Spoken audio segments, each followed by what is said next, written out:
Basically NEET की जो तैयारी है और जो 3 आवर्स का पेपर होता है वो एक माइंड गेम है। ये एक्चुअली पेपर बनाया जाता है उन बच्चों के लिए जो तैयारी कर चुके हैं, जिनको नॉलेज होता है।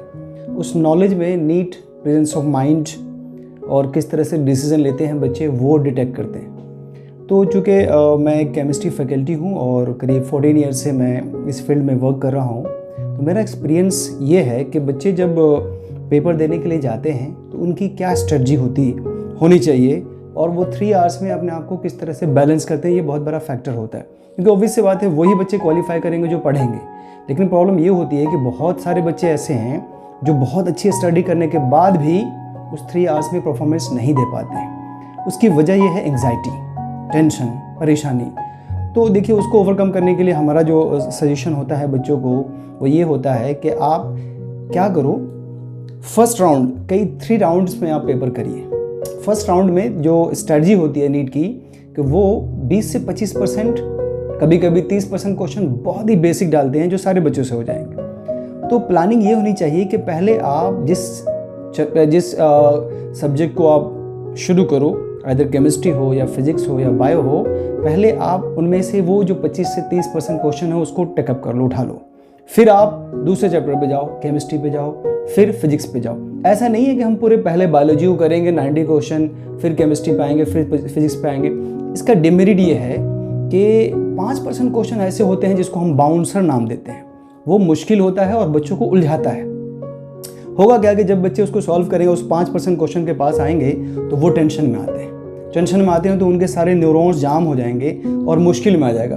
फिर जब दूसरे सब्जेक्ट पे जाते हैं तो वो एनर्जी नहीं होती उन बच्चों की, इससे प्रॉब्लम होती है। तो मेरा सजेशन ये है कि बच्चे पहले उन क्वेश्चंस को करें जो परफेक्टली उनको पता हो, श्योर शॉट हो, और 30% क्वेश्चंस ऐसे होती ही हैं। तो 30-30 करके ऐसे जब आप पूरे फिजिक्स, केमिस्ट्री एंड बायोलॉजी से निकाल लेंगे, फिर जब सेकंड राउंड में जाएंगे तो आपकी एनर्जी लेवल कुछ अच्छी होगी, टेंशन आपका कम होगा, एंग्जाइटी कम होगी।